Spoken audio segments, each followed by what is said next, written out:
师太这往事，听起来好耳熟啊。奶奶，你可还记得，之前带您见过一个叫做寂静堂的少年，向您状告的江州惨案？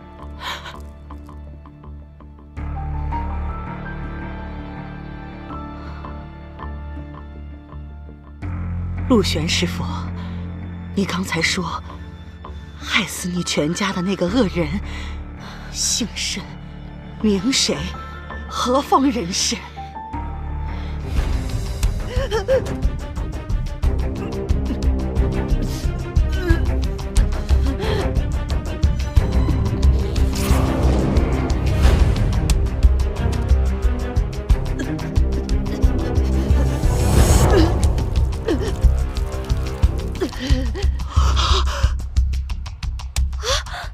师太，师太，师太，师太，师太中毒了。是你沏的茶，你想害师太？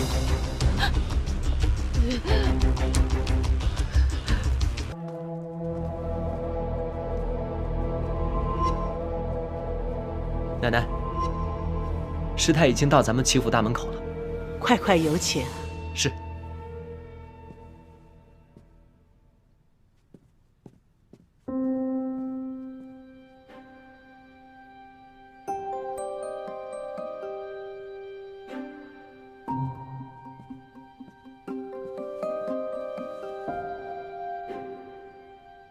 可是照看起来，成竹在胸，有恃无恐。是啊，怎么看起来不太在乎的样子？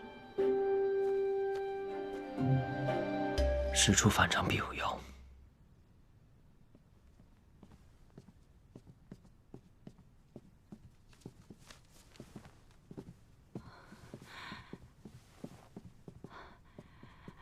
阿弥陀佛，敢问尼师法号？贫尼法号陆玄，路经贵宝地，得知齐老夫人慈悲为怀，一心向善，又受刘施主结缘牵线，特来拜会。善哉善哉！太好了，愿和师太深参佛法一二。师太，请。小巧，上茶。是。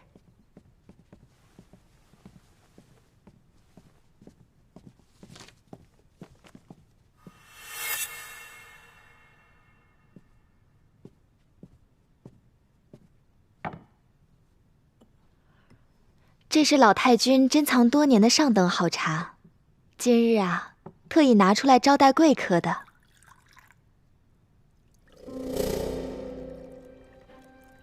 奶奶，那我跟冰燕也讨一口好茶喝，听听师太评这红尘中的禅意。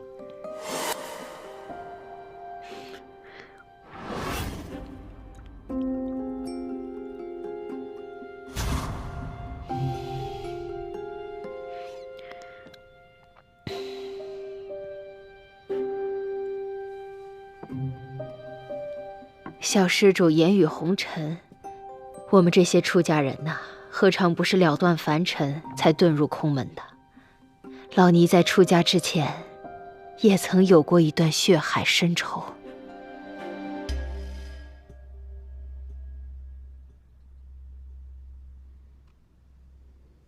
什么血海深仇啊？师太，您请讲。当年我出家之前，曾有一子，我们母子二人相依为命，以乞讨为生。虽过得艰辛，却也是母慈子孝。怎料有恶人哄骗我儿，好吃好喝的养着我们母子。那日我儿感风寒，在一家药铺抓药喝下，可怎知那恶人为了夺取那家药铺，竟在我儿喝的药里下毒，害我儿惨死。那日我儿感风寒，在一家药铺抓药喝下，可怎知那恶人为了夺取那家药铺，竟在我儿喝的药里下毒，害我儿惨死。那恶人又利用我儿的死，诬陷那家药铺，说是抓错了药，害死了人命。一时间，我们家和那药铺商户都是家破人亡。可那恶人现在还逍遥法外，甚至他要置我于死地。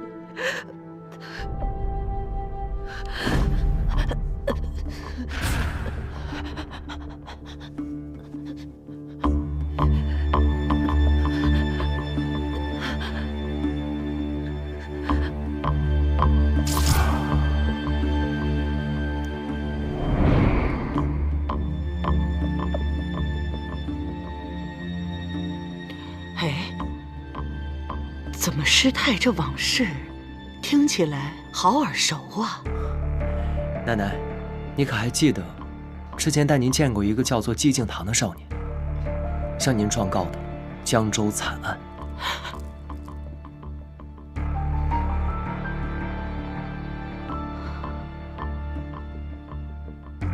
陆玄师傅，你刚才说害死你全家的那个恶人姓甚名谁，何方人士？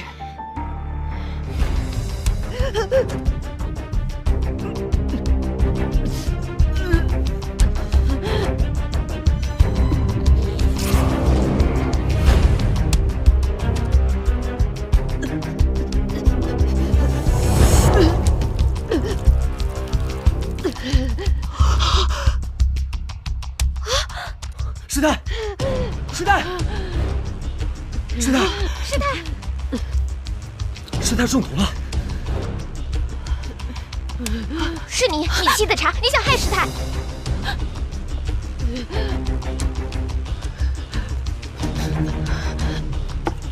三少奶奶冤枉啊！这茶是老太君的，方才也是在这儿沏的茶，大家喝了都没事，怎么只有她中毒了？谁知道你有什么招数？罢了罢了，若是不信的话，我喝了便是。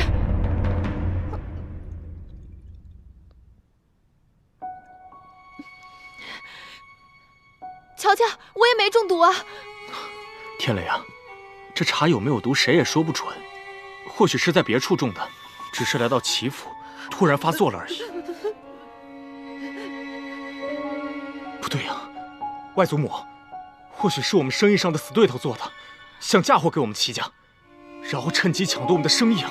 有这种可能，生意场上尔虞我诈。哎呀，不提这个了，师太要紧，快请郎中，赶紧送师太回界上心院，快！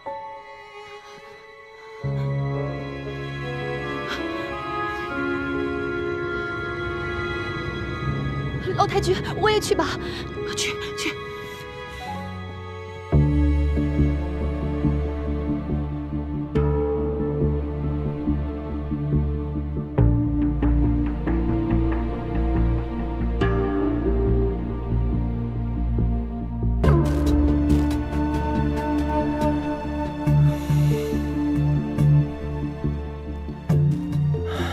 如何？幸好有师父留给我的保命丹药，已经暂时压制住了师太体内的毒性，保住了性命。不过，师太的嗓子怕是已经被毒哑了。就差1天，这下可怎么办？师太说不出话，也不会写字，那满肚子的冤屈，不就无法申诉了吗？敬堂兄弟，你们来齐府的路上是否遇到过什么蹊跷之事？没有啊，我们是坐马车来的，一路上都平安无事。你再仔细想想看呢。哦，对了，倒是有一件无关紧要的事。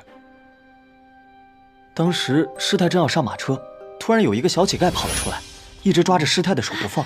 师太，可怜我吧，给我2个铜板吧。我看他可怜，就给了他2块铜板。后来师太上了马车之后，一时觉得手臂奇痒，一直抓挠，手都抓红了。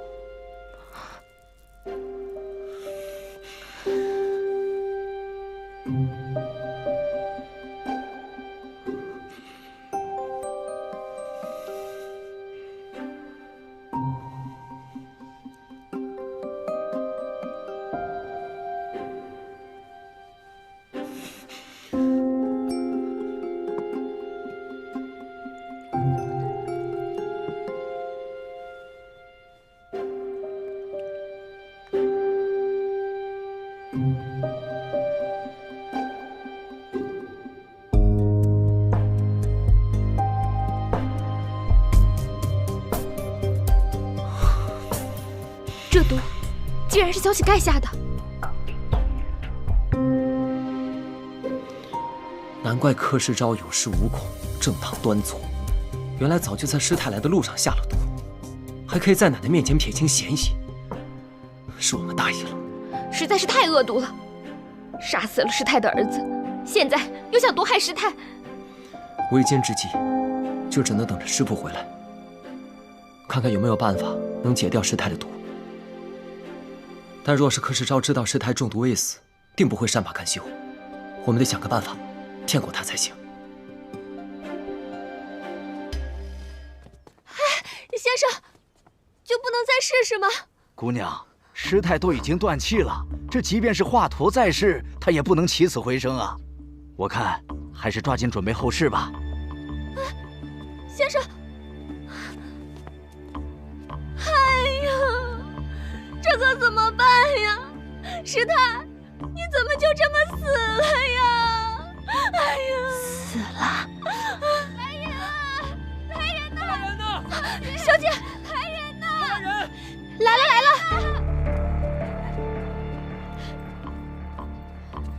怎么了？怎么了？发生什么了？师太七窍流血，死了。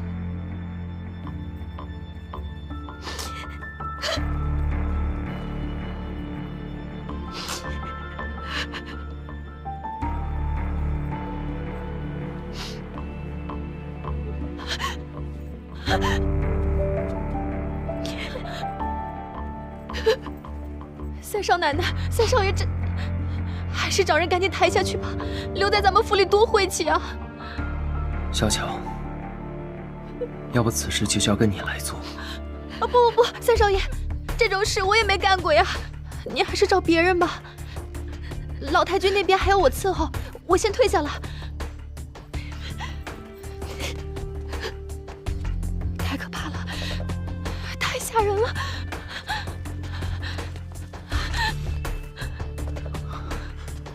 小乔，说好了，确定断气了，这下你别放心了。你确定吗？我这双手亲自探的，那老尼姑七窍流血，可吓人了，确实断气了。小乔，没事，从此以后，我们就可以高枕无忧了。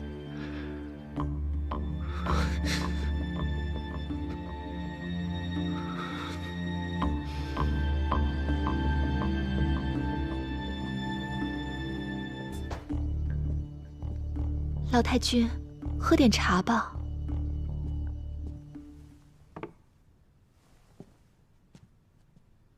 师太的后事如何了？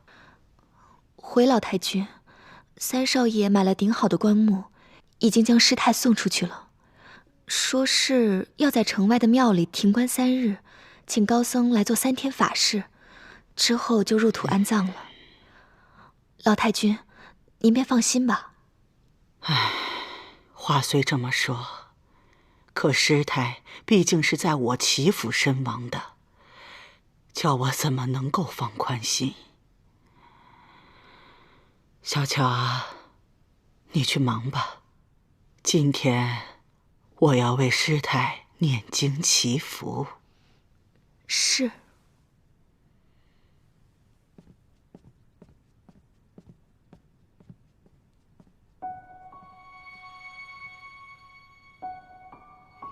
这三少爷和三少奶奶，当真是十分难缠呀。前几日，关师傅传来消息，他将三少爷和三少奶奶在江州的所有事情，全部一五一十地汇报给了我。我们这三少爷和三少奶奶的确是有些本事啊，差点将江州最大的赌场收入囊中了。可从没听说过咱们三少爷会赌啊。我看8成啊是那三少奶奶的鬼主意。哎呀，我早就提醒过你了，这三少奶奶不是什么省油的灯，看似心直口快，其实呀一肚子弯弯绕绕，和那三少爷在那寄畅心院住着，整天也不知道在谋划什么呢。没想到啊，一个冲喜，竟然给齐天磊冲出一个帮手来。既然如此，那我们现在的首要任务就是剔除掉这个帮手。你想怎么做？你觉得三少爷和三少奶奶他们两个关系如何？那还用说吗？小夫妻俩蜜里调油似的，感情好得不得了。蜜里调油，我倒要看看他们能够好到几时。这天下的夫妻，有几个能够一直你侬我侬的？你的意思是要离间他们？没错。可人家新婚燕尔，感情好着呢。我知道一人，若是此人来到齐府，定可成事。我们只需要推波助澜，在暗中秘密替他谋划，而我们便可坐收这渔翁之利了。是谁呀？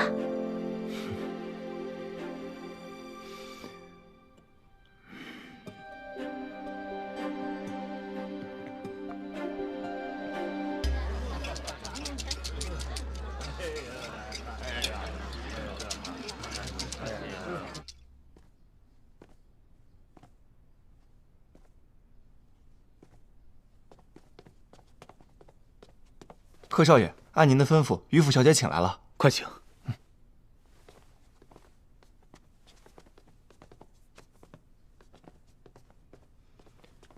秀波妹妹，好久不见。柯公子，秀波妹妹客气了。还记得老太君把我带到齐府之时，你日日跟着天磊，随着天磊一起唤我表哥。怎么，这些年过去了，倒生分了不少。不如还是按照儿时的叫法，唤我一声柯表哥吧。柯表哥。这一晃啊，这么多年过去了，秀波妹妹已经出落的是个绝色美人了。我这次来苏州谈生意，路过于府，就想着秀波妹妹已经满了3年校期，应当是可以会客了，就特意来问了问。果然见到了秀波妹妹。时间过得可真快，一晃，祖母已经过世3年。如今这世上，就只剩下秀波无依无靠一个人了。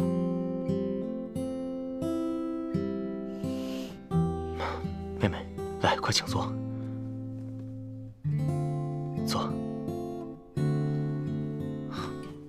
妹妹不必伤怀，你这么伤怀，让我这个故人看着，都开始心疼了。秀波妹妹，虽然你的嫡亲祖母已经过世，可外祖母还在啊。我们老太君与你的祖母是世交，他们关系也甚是亲密。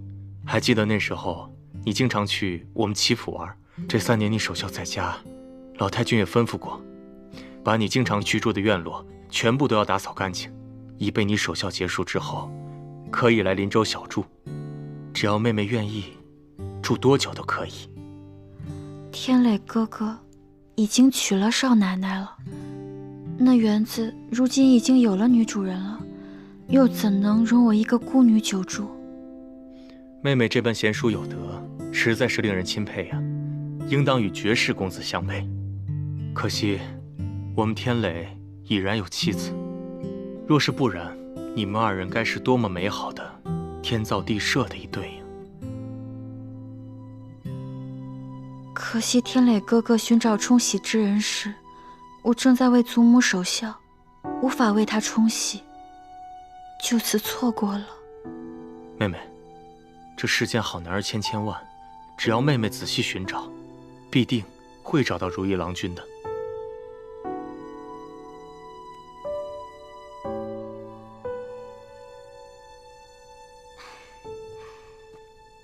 柯少爷，我是秀波的奶娘，容我多一句嘴，这世上好儿郎千千万，可是在秀波心中，远不及齐三公子一人。奶娘，秀波妹妹，你竟然对天磊还有这般心思啊？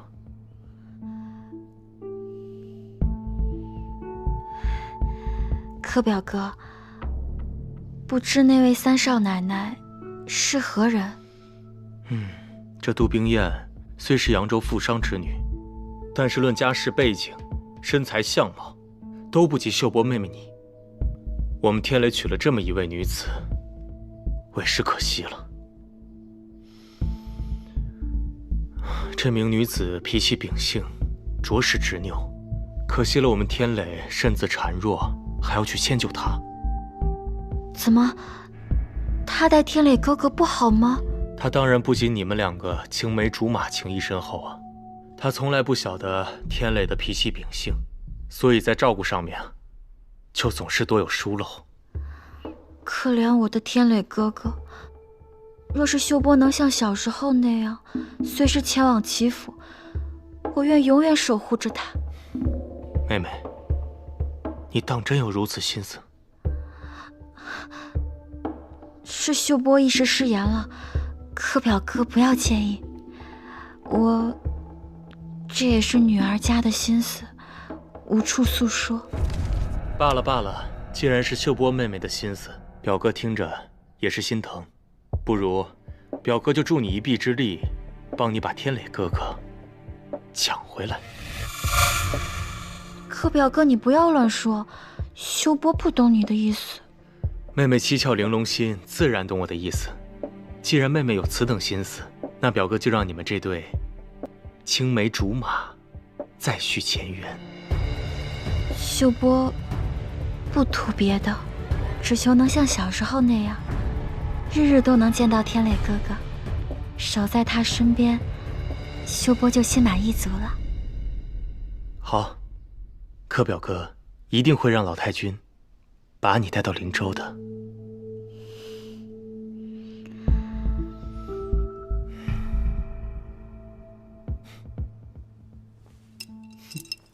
这投壶啊，讲究一个耳聪目明、胆大心细。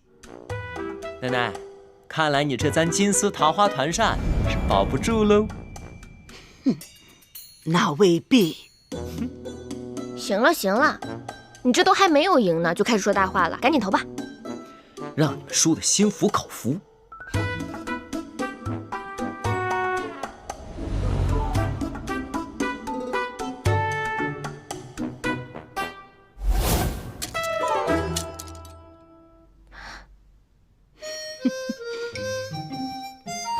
同分。三少爷7筹，老太君5筹，相剩1寸。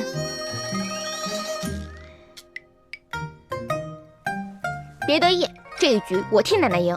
好，冰燕替我投。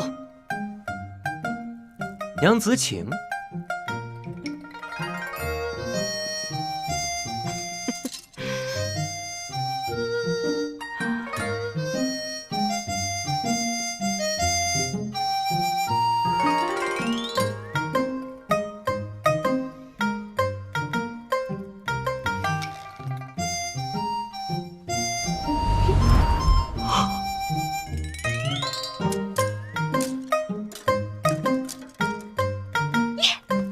双筹，双中，算4筹，相近，老太君胜。看见没有？这叫力挽狂澜。这小小娘子竟能双中，你们俩合起伙来欺负我一个，这赢不过也输不起啊！哎，我跟你说啊，我跟冰燕结盟那是结对了。她呀是我的小福星，身上还有几分英气，我喜欢。快把那团扇筹给三少奶奶。多谢奶奶。你应得的，小子没你的份儿了。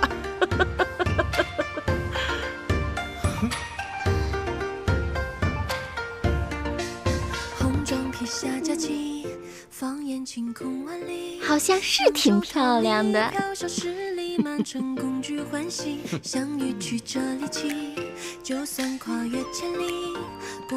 哎呦，好像是比某人的扇子好看哎。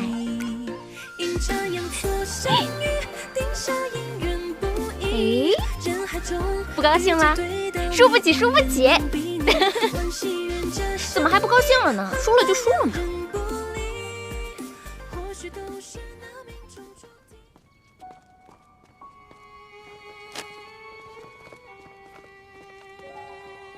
少爷，这等的谁呀？这么大的款，竟让您亲自屈尊来迎啊！这个人是我请的神兵，来助本少爷我一臂之力的。神兵？还一臂之力？把嘴闭上，少说点。是。外祖母，苏州余下嫡孙女儿秀波小姐到了。我呀，见她拿了好些礼物，于是便先安排她去住处把行李放下，一会儿再过来跟您老问安。好，好，小巧啊，你去把世昭送给我的庐山云雾茶拿来，这个丫头最喜欢喝茶了。老太君，您平时自己都舍不得喝呢。小巧进府晚，常听老太君提起这位小姐，看来老太君是打心里疼她呢。快去吧。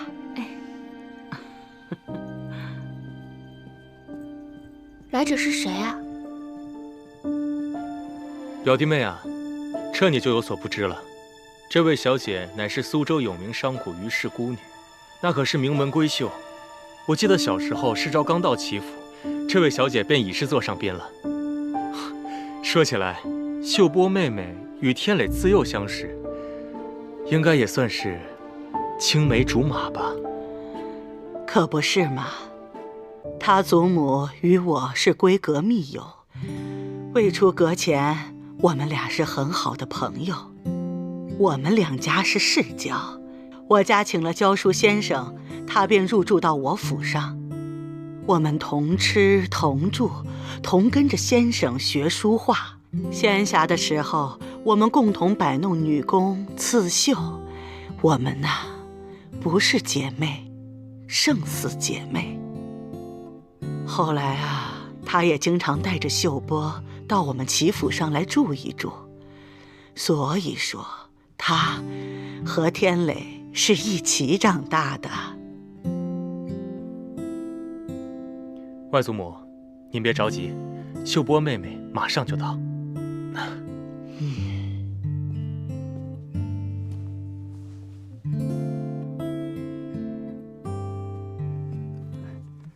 老太君，秀波小姐前来请安。好，叫她进来。请。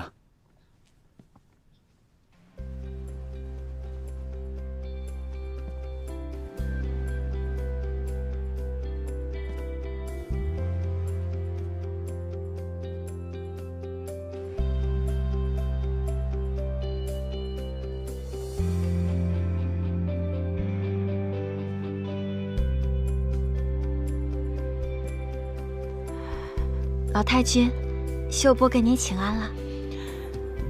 来了就好，来了就好啊，来了就好。打小你父母死得早，你是跟着你祖母长大的，现在她也走了，我知道你很伤心。祖母过世，留下秀波一个人，孤零零的，无依无靠。秀波为祖母带孝3年，常常梦到祖母，整夜以泪洗面。可怜的孩子，可怜的孩子，我知道你是个孝顺的好孩子。不过没关系，你祖母走了，不是还有我吗？是不是？我们这齐府啊，也算是你的半个家了，以后会有人疼你，有人宠你的。多谢老太君。奶奶，这秀波妹妹来咱们齐府本就是喜事一桩，你就不要再难过了。你看，我也是老糊涂了，弄得孩子也跟着伤心。秀波妹妹，一路来辛苦了。见到天磊哥哥，秀波就不觉得辛苦了。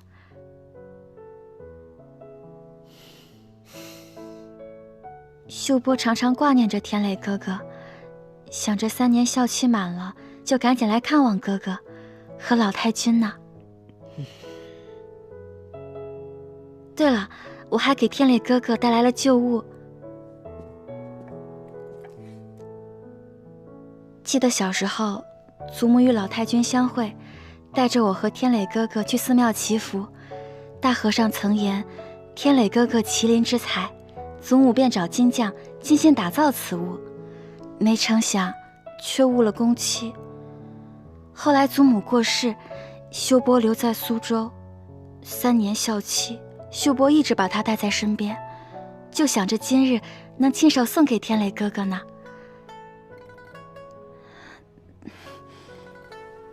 祖母疼爱秀波，给我也做了一只。小姐，那2个分明就是一对儿。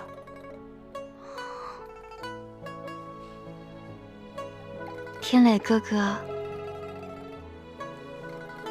你可喜欢？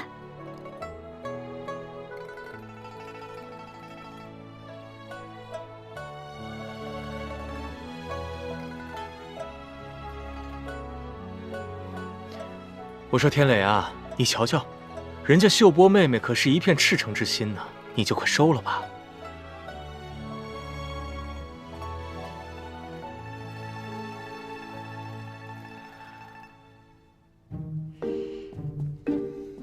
哎呀，喜欢喜欢，多谢妹妹。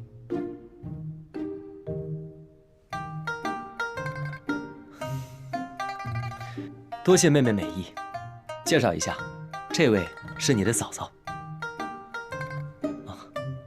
这个物件呢，本也就是护身符，到时候我与你的嫂嫂生一个大胖娃娃出来，就全当做妹妹的贺礼。我去替小侄子先收下了。能送给天磊哥哥和嫂嫂作为未来侄儿的贺礼，秀波心里更加欢喜呢。你嫂嫂长你几岁呢？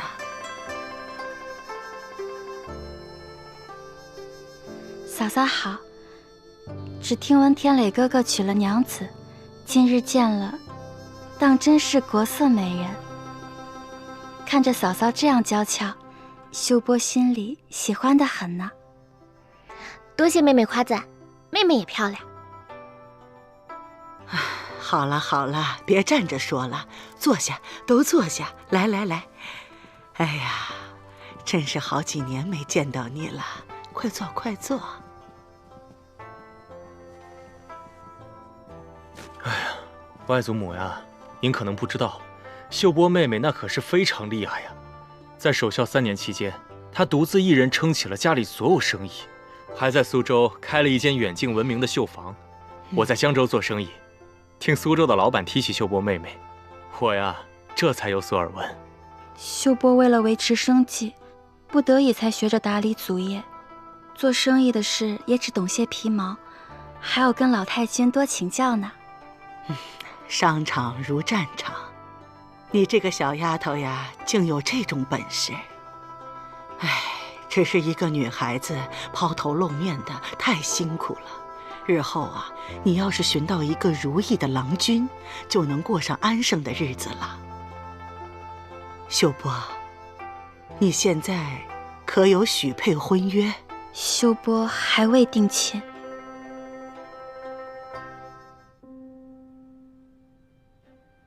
秀波只愿找个情投意合的好郎君，疼爱秀波，护着秀波。只可惜自己命苦，一直没有寻到良配。不急不急，我们的秀波呀，如此的蕙质兰心，日后我一定帮你寻个好人家。多谢老太君。对了，我还给咱们齐府上下备了礼物，老太君那一份也是我千挑万选，好不容易才寻来的，还望老太君不要嫌弃秀波的一番心意。哦，老太君，咱们去那间吧，秀波这份礼物需要有茶桌方可摆放。好，那咱们就去那间吧。湘云，备糕点。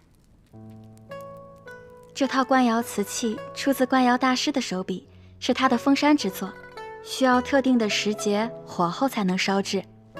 这世间一共就3套，秀波好不容易才买到的。祖母在世时曾教授秀波点茶的功夫，她常言，要说这点茶茶道，还是老太君炉火纯青。如今我将这套茶具送给老太君，并为您点茶奉茶。秀波献丑了，老太君不要笑话秀波，还望您指点一二呢。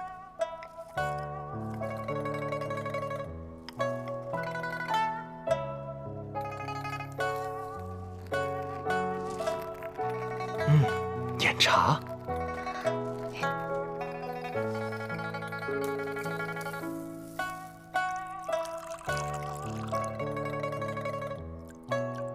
温斩，跳高，手法行云流水。外祖母，您看看，秀波妹妹还真是有些您的风范。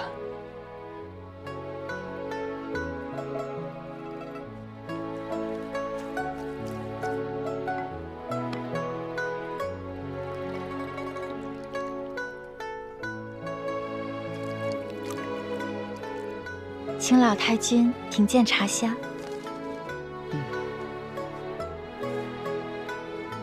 柯表哥，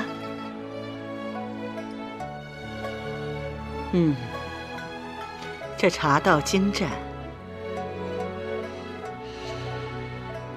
茶香沁人心脾。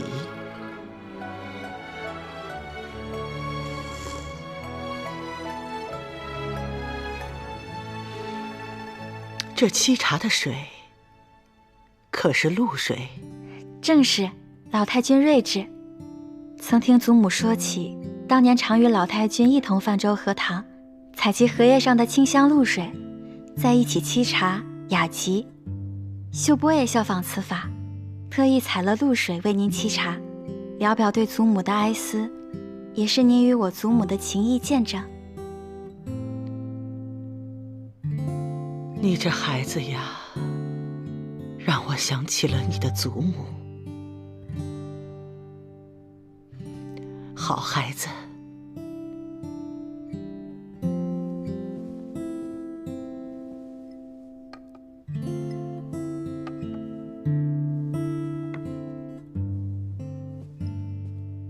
天磊哥哥、嫂嫂，请用茶。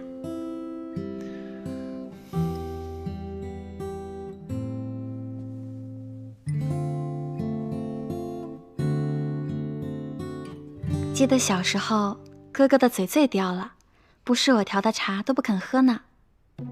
天磊哥哥尝尝，还是小时候的味道吗？好，尝尝。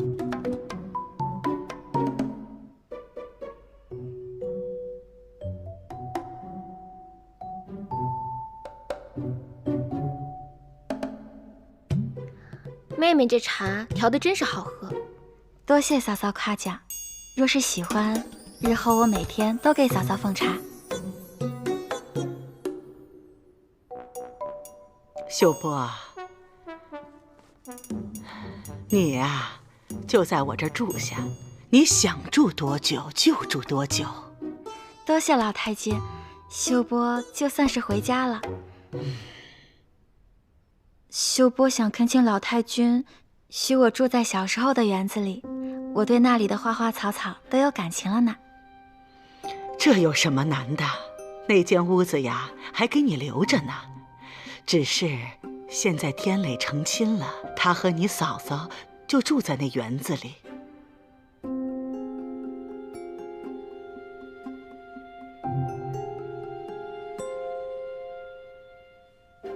老太君，秀波小姐和三少爷从小也是一同长大的，算起来也是三少爷的半个妹妹了。这住回园子里，又不是住进三少爷的院子里，这有什么呀？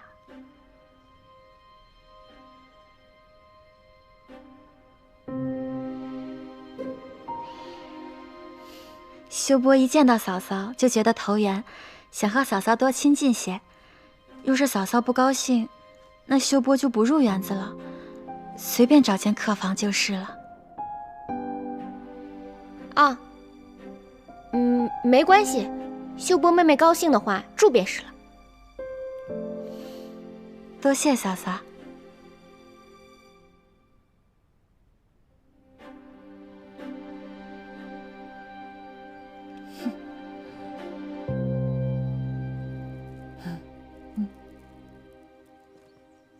奶妈，哎，给齐府各房的礼物都送过去了。按照小姐的吩咐，各房太太、小姐的礼物都送过去了。既然来了这齐府，想要促成我和天磊哥哥的姻缘，就要未雨绸缪，不仅要哄好老太君，还要让齐府上下都念着咱们的好。小姐说的是。秀波妹妹，柯表哥，秀波妹妹，妹妹，你今日的表现可是极好的，哄得老太君欣喜不已。我们计划的第一步，就算是成了。我看那三少奶奶同天磊哥哥亲近得很，我与天磊哥哥的事当真能成。妹妹，事在人为，你只需要哄得老太君开心，把你留在齐府。至于天磊那边嘛，妹妹还需要将这百炼钢化为绕齿柔，好好撩动他的心，才能够成就美事。若此事能办成，秀波自不会亏待柯表哥。妹妹有心了。妹妹，如果你有事，表哥就不打扰了。秀波告辞。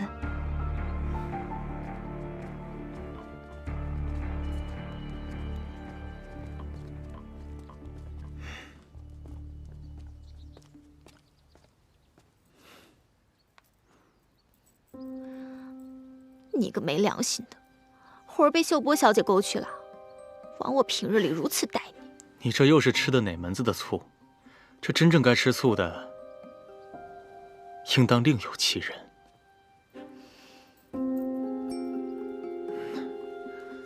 小巧啊，我告诉你，杜冰雁和齐天磊无论多么亲密，新婚燕尔如胶似漆，那也比不过他跟秀波妹妹这青梅竹马的情谊深厚啊。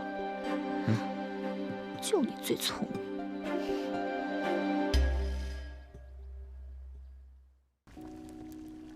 老太君，我看呐，这三少奶奶与秀波小姐倒是投缘，一天有说有笑的。这秀波小姐性子真好。我和秀波的祖母情同姐妹，我是看着她长大的，就像亲孙女一样。这秀波小姐也是可怜，一个人孤零零的。我几次路过园子，都见她泪连连的在思念祖母呢。幸好啊，有老太君替她撑腰。我听秀波小姐和奶娘说，要像亲祖母一般待老太君您呢。秀波呀，的确是个孝顺的孩子。我看啊，老太君就把秀波小姐留在府上，跟您也是个陪伴呢。我也有这个意思。老太君，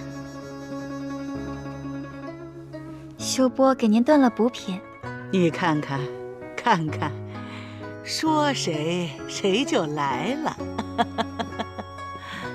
过来，喝茶去。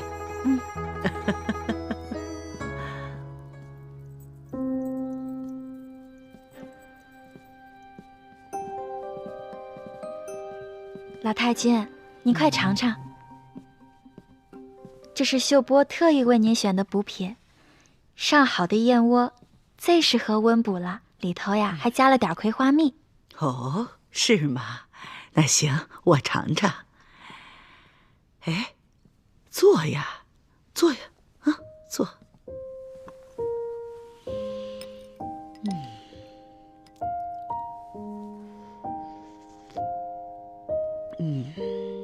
不错，不错。我们秀波呀，人善手也巧。秀波孤苦伶仃，能伺候老太君一辈子，就心满意足了。你这是什么话？你好好一个姑娘，怎么可能围着我这个老太婆一辈子呢？你是要嫁人生子的。秀波命苦，祖母过世后无人依靠，幸好有老太君您垂爱，秀波羡慕冰燕嫂嫂能得天磊哥哥爱慕，携手一生。你放心吧，我看着你长大的，到了那个时候，我一定给你做主，绝不会亏待你。谢谢老太君。如果有一天秀波有了自己想要嫁的人，老太君可愿意为秀波做主？我是看着你长大的，就像自己的亲孙女一样。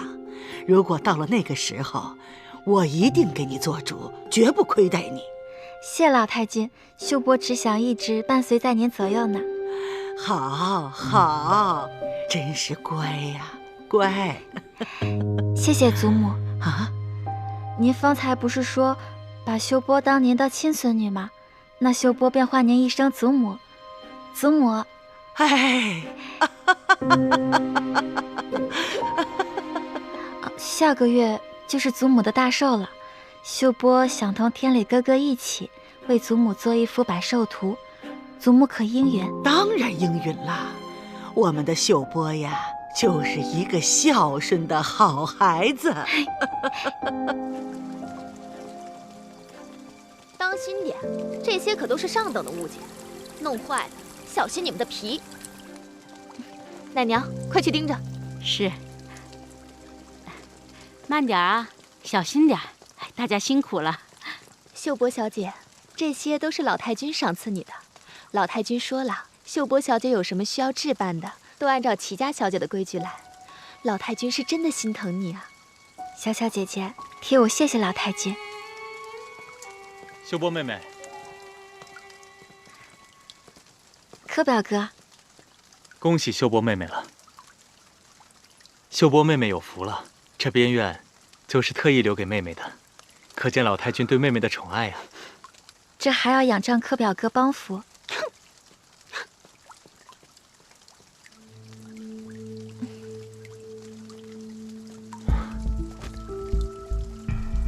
秀波妹妹，近水楼台先得月，但是能否捞得这轮明月，就要看妹妹的了。我已向老太君请了愿，这几日便请天磊哥哥来，一道做百寿图。妹妹性子纯良，想要获得男人的心，就要让他的眼里和脑中都是你，不能有半点旁人的影子。秀波妹妹，攻心为上，善妒则乱，这句话你务必要记住。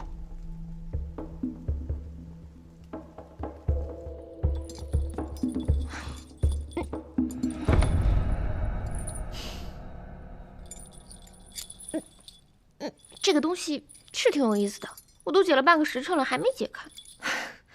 小姐，你还有心思在这儿玩九连环？那秀波小姐已经搬进咱们院子里了。她搬进来就搬进来呗，这园子这么大，多她一个也能热闹些。哎呀，你可长点心吧，小姐。天塌了地陷了，哎呀，没事的。玩也不给玩，吃也不给吃，有什么话说吧。老太君是按照府上小姐的规制给那个秀波小姐安排的，又是丫鬟又是小厮的，配了一院子，比咱们这儿人还多呢。我以为什么事儿呢？他喜欢人多就安排他的，我只要你一个就够了。可是我看到秀波小姐对咱们三少爷是有倾慕之情的呀。不行，你不可以掉以轻心。况且他们二人又是自幼相识的，这就是青梅竹马呀。哎呀，他们都说了，那只是儿时的朋友，谁小时候还没几个要好的朋友啊？可是我也经常跟我那些师兄弟一起玩啊。小姐，那秀波小姐如今出落的是亭亭玉立，哪里还是儿时玩伴呢？况且她那日要送给三少爷的金麒麟，分明就是一对儿嘛。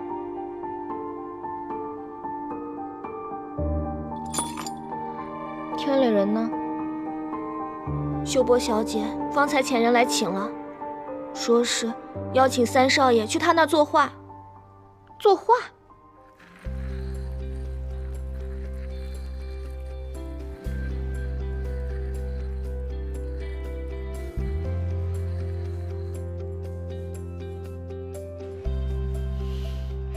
记得小时候，秀波的字都是天磊哥哥手把手教的，算起来，天磊哥哥还是我的恩师呢。是吗？我怎么不记得了？可是天磊哥哥的事，一桩桩一件件，秀波可都记在心里呢。记得小时候，我就钦佩天磊哥哥的书法，行云流水，气势恢宏。时隔3年，哥哥的书法造诣定然又精进了，请天磊哥哥送秀波几个字。也好。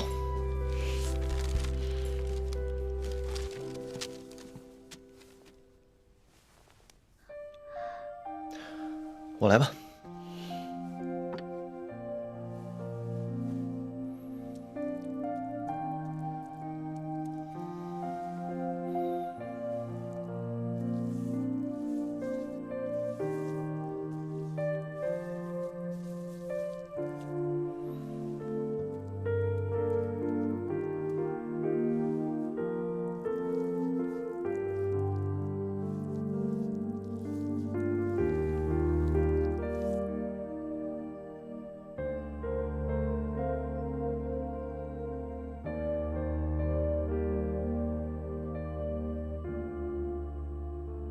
天磊哥哥的字真漂亮，男儿胸中有浩然正气，才能凝于笔头，浑然天成。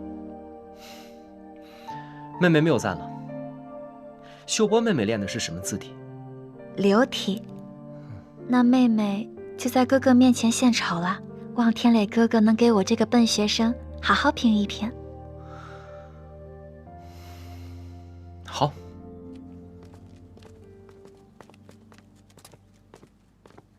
原来这就是秀波妹妹儿时住的地方。走吧，小喜，去看看他们画的什么画。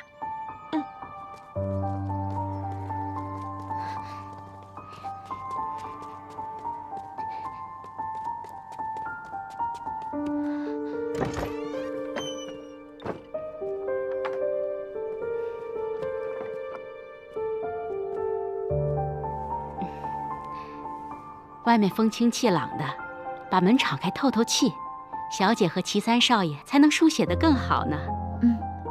你下去吧，莫让旁人打扰我和天磊哥哥写字。是。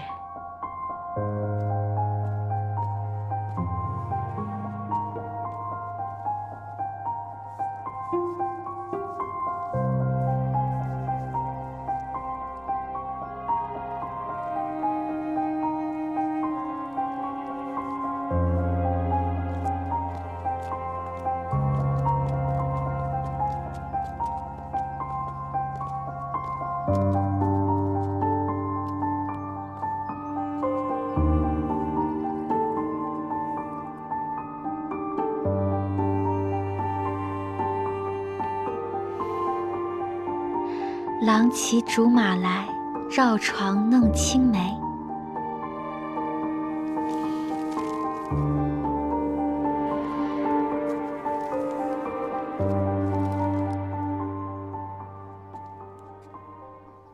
天磊哥哥，这作诗的人一定是个痴情种。你瞧这诗句，字字含情，说的不就是我和天磊哥哥？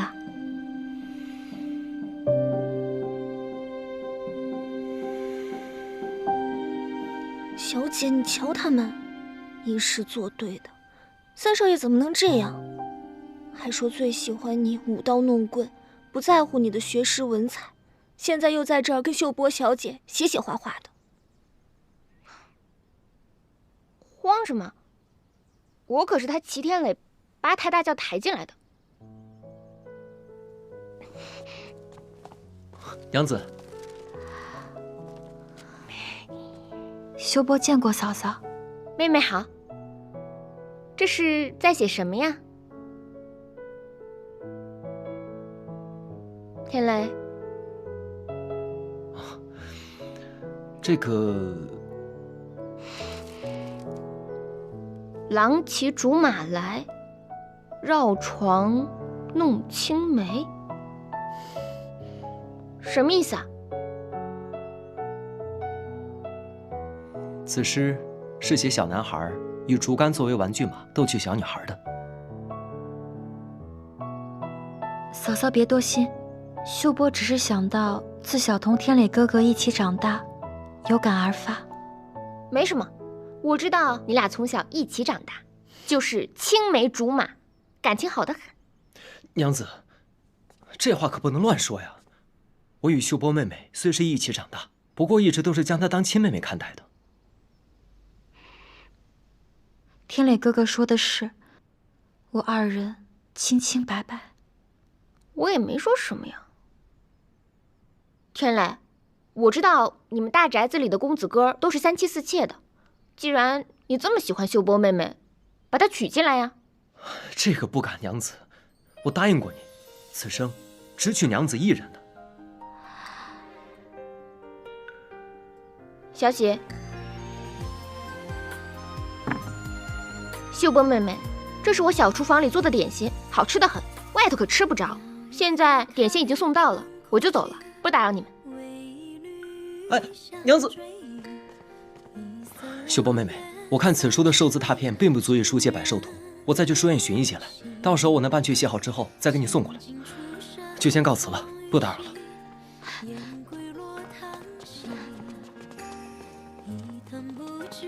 天磊哥哥，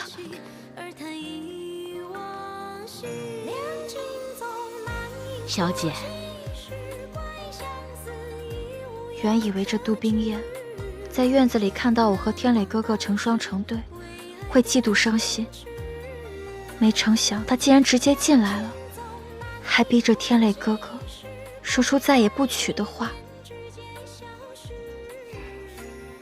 这个三少奶奶呀，着实厉害。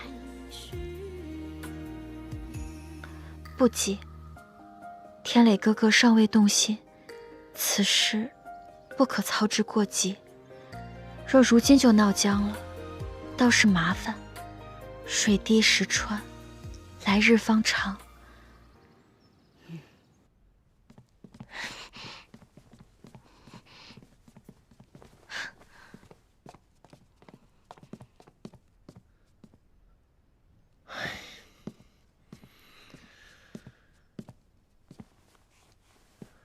娘子怎会如此生气？方才不是大度的很吗？谁说我大度了？我李玉湖心眼小得很。齐天雷，我告诉你，你若是喜欢那个动不动就哭鼻子的美人儿，你提前跟我知会一声，我保证二话不说立马回扬州。对，带上小喜，咱们回扬州。去，不就是青梅竹马吗？谁还没有一样？跟我在同一武馆长大的师兄弟们，那也都是我的青梅竹马喽。他们与我脾气、喜好都一样，而且只爱练武，不爱读你那些破书。这么说起来，可能还更合适呢。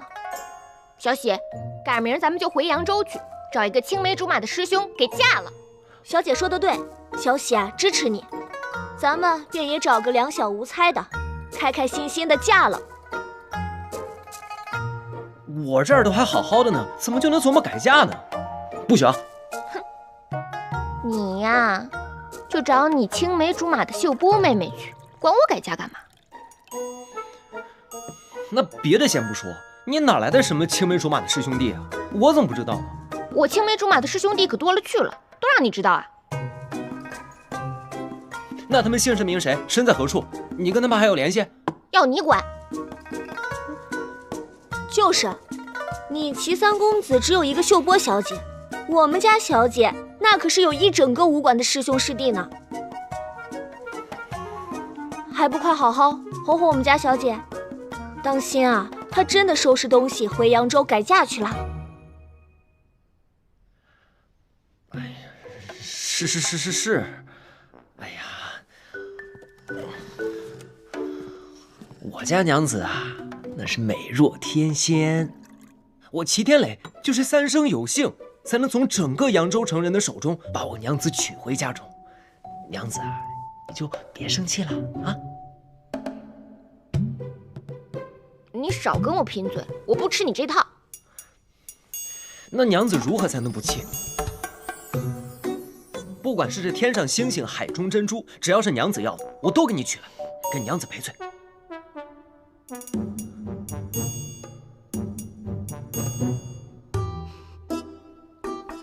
那我刚刚路过园子的时候，看见一棵青梅树，上面有几颗青梅，我想喝青梅酒。行，我这就去把所有的梅子都摘下来，只给娘子一个人用。娘子，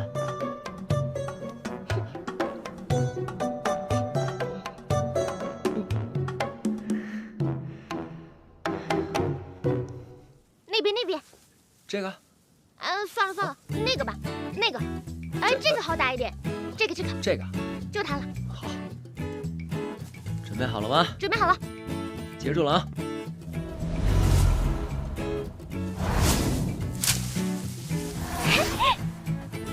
再来。这个。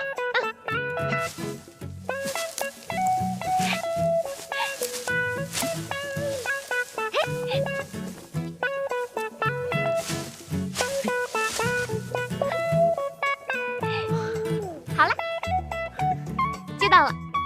好，来，小喜，哎，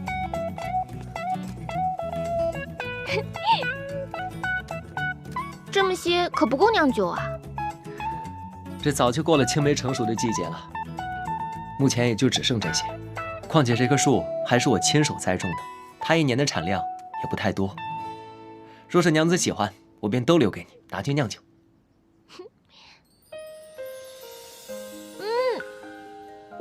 这也太酸了吧！小馋猫，谁让你馋嘴的？小喜，你把这些青梅都拿去清洗干净，晾干。记住了，这些都是给三少奶奶的，谁都不许碰。我要亲自为娘子酿酒。多谢相公。放心吧，三少爷，小喜啊，亲自看着，一颗也少不了。走。好吃吧？确实够酸。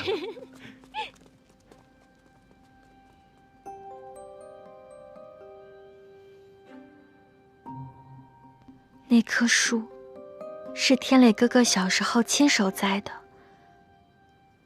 那时候每一年都是我陪着他培土上肥，待到青梅成熟了，我向他讨，他是都给我的。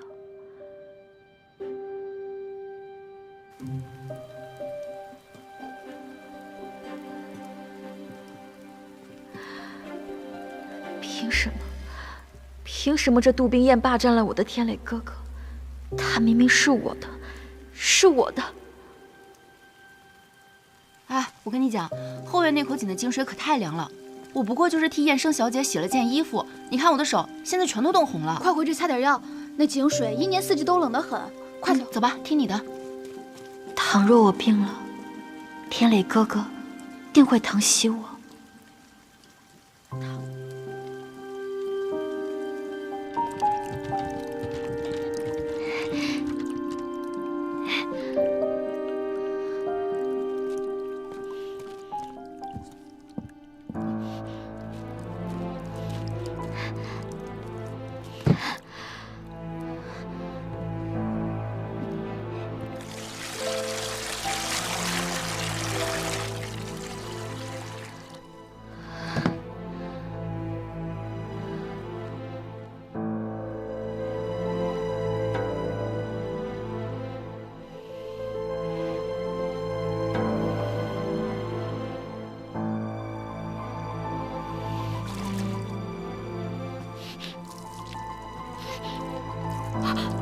小姐，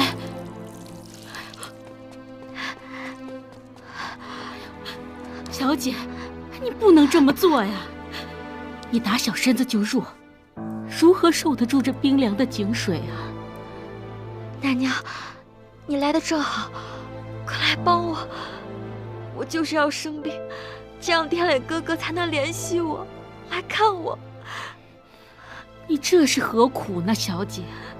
奶娘，快点儿！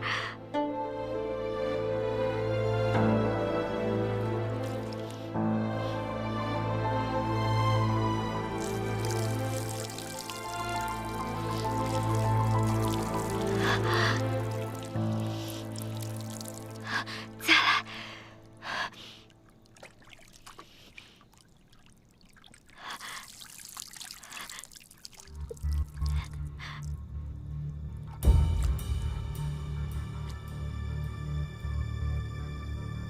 像是秀波小姐，可是这大晚上的……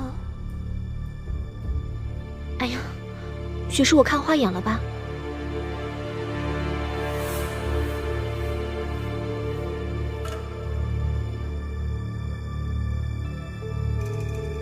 不好了！快来人呀！快来人呀！不好了，不好了！哎呀，怎么回事啊？这小姐发高烧了，快发烧了！快去请郎中！快！啊，对，我快去！好去多明老太君。哎，这可怎么办？小姐发高烧了。什么？秀波病了？那郎中怎么说？开了药吗？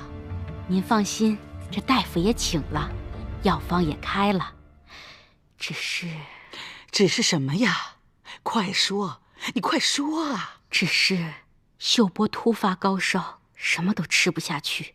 大夫说了，无论如何都要让他吃点东西才是。若是一味空腹喝药，恐伤了脾胃，到时候怕是高烧没退，又添新病了。那就弄点清粥，或者是馄饨也行。都试过了，什么都吃不下。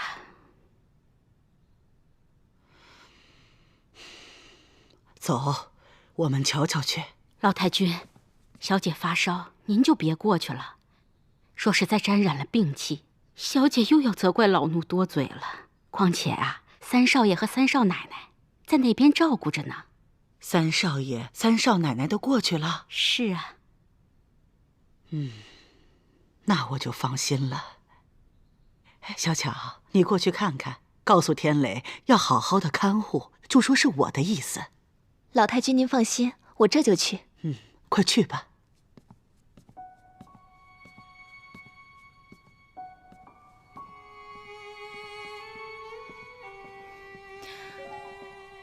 老太君，别担心。天磊哥哥醒了，快听听秀波小姐说什么。天磊哥哥，天磊哥哥，三少爷，我们小姐这是唤您呢，这都迷迷糊糊唤了一晚上了。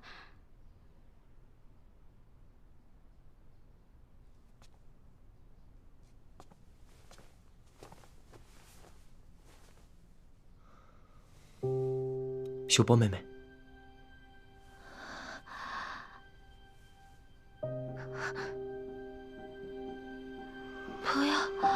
不要抛下秀波。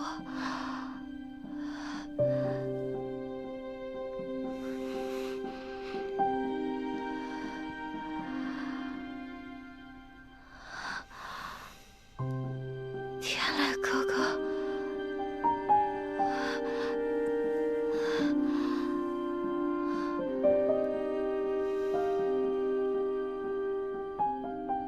你们怎的都在？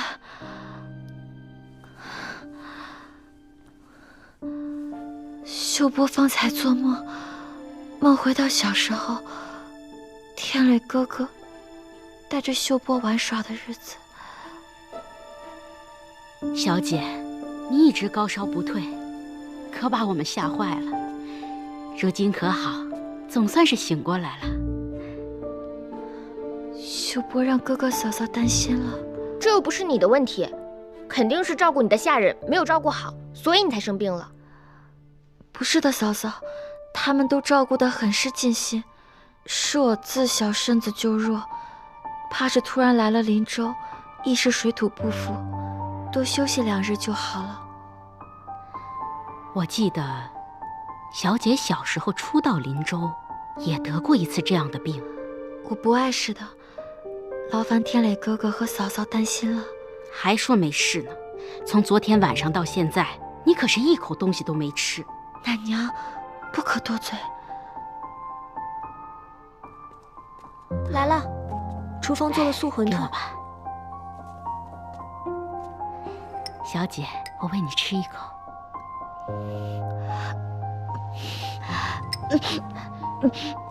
小姐，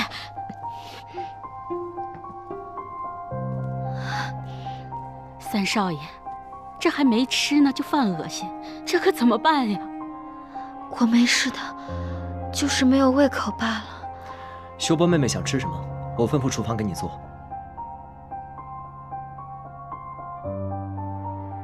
我想吃天磊哥哥小时候给我做的青梅府。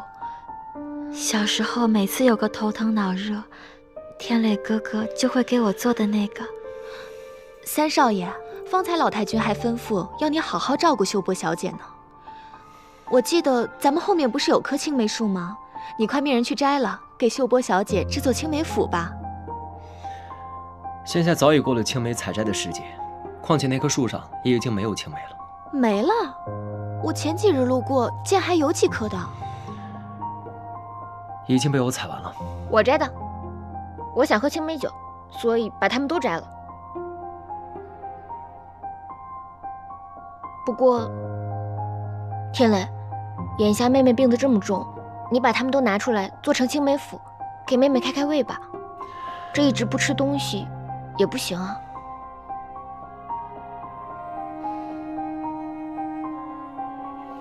对不住嫂嫂，害你喝不成青梅酒了。没什么的。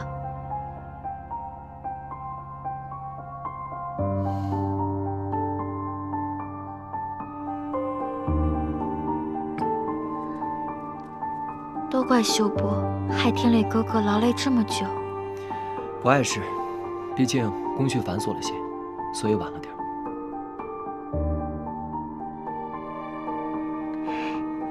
是天磊哥哥的手艺，光是闻着味道，秀波都要流口水了呢。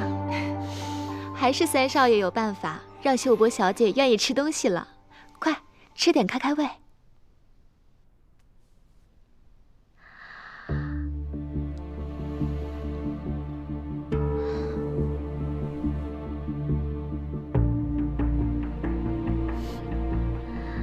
还是天磊哥哥联系秀波。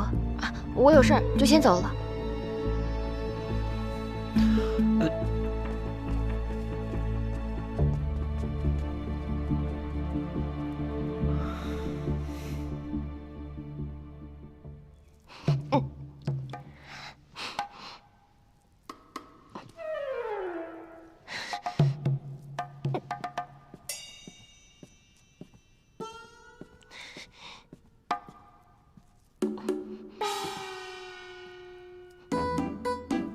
小姐，你吃点东西吧。这一整日都在秀波小姐那里照料，你都没怎么吃东西。不想吃。哎呀，都怪三少爷，明明说好那青梅就是给小姐你酿酒用的，还说什么别人都不许动。结果呢，那秀波小姐一生病，便什么都忘了。这事儿也不能全怪她。秀波那副可怜样，谁看了不心疼？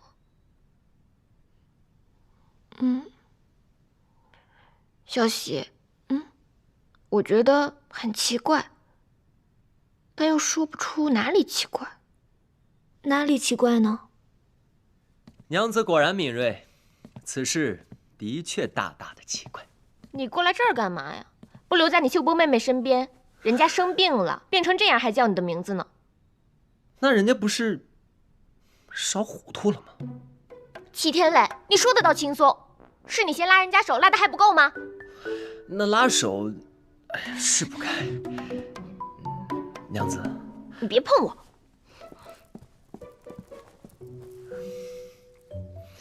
娘子，就因为我被别人碰了一下手，就要把我这只手给砍掉。摸了秀波妹妹的手，就不能再碰我了。小喜，快劝劝你们家小姐。我家小姐说的对啊，这被别的女人摸过的手啊，就是该砍掉，就是该砍掉。你们主仆二人竟是如此妒妇！哼，对，我就是妒妇。你不喜欢，找你秀波妹妹去啊。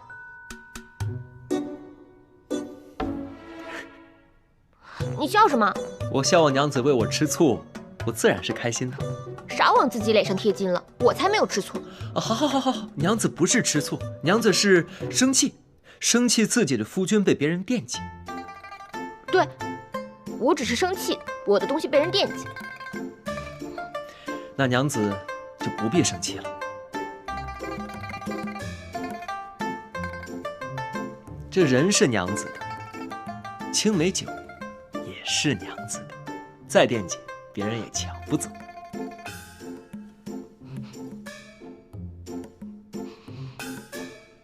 果然是青梅酒，你哪来的青梅？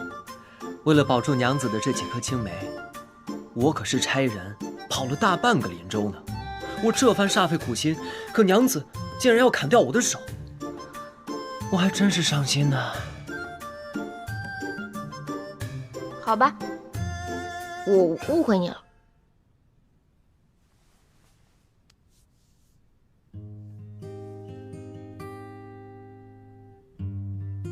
我答应过娘子，这几颗青梅谁都不许碰，我又怎能食言呢？算你识趣。对了，你刚才说有些奇怪，是发现了什么吗？秀波这场病确实有些古怪。我也觉得，这好端端的，怎么就突然生病了呢？他在梦里叫我的名字，拉我的手，都略显刻意。你是说他这是演的？高烧倒是真的，不过这情貌真有几分像演的。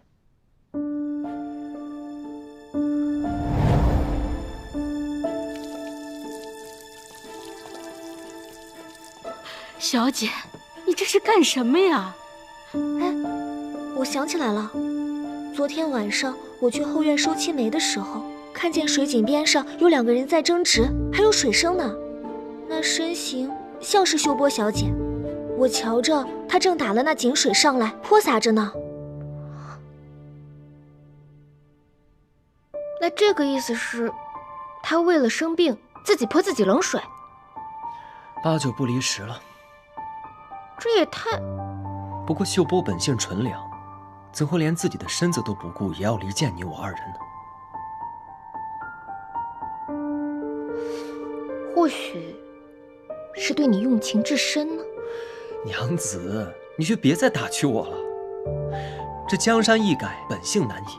就算女子真动了情，按照秀波的本性，也不该至此的。有人怂恿她。秀波妹妹有福了，这边院就是特意留给妹妹的，可见老太君对妹妹的宠爱啊。哎，我想起来了，那日秀波小姐搬进院子的时候，柯少爷也来贺喜。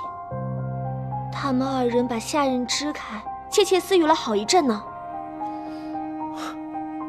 果不其然，又是柯世昭。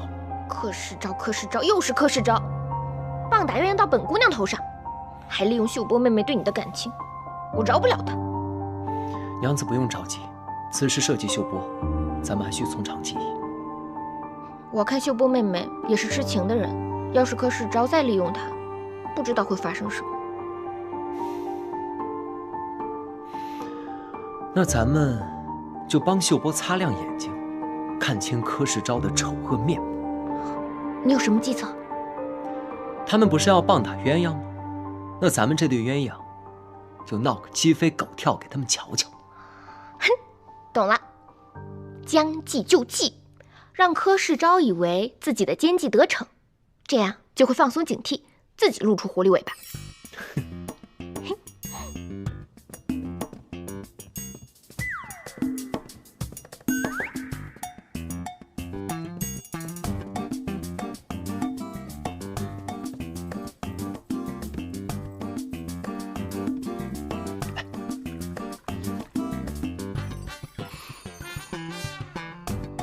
你这悍妇，极度成性！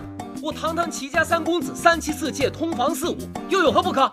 哼，你这个没良心的！我千里迢迢的嫁来齐府，你就这么对我，让我跟那些阿猫阿狗争风吃醋。早知道我就不来了，让你这个病秧子病死！你再看看你浑身上下，哪样与我般配？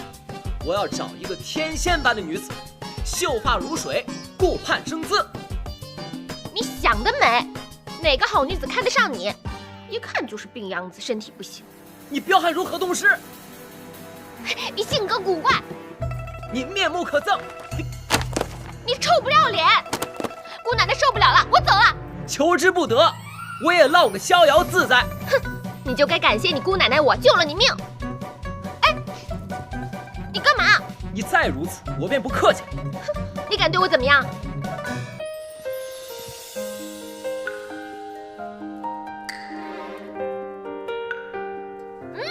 你这个人竟然对我动手，有何不敢？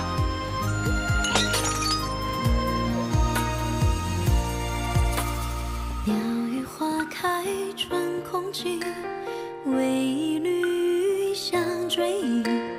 一色流烟30里，竟无人怜惜。清静出身风雨息，燕归落汤溪。一叹不知你归期，而叹忆往昔。小姐，三少爷，那个看戏的已经走了。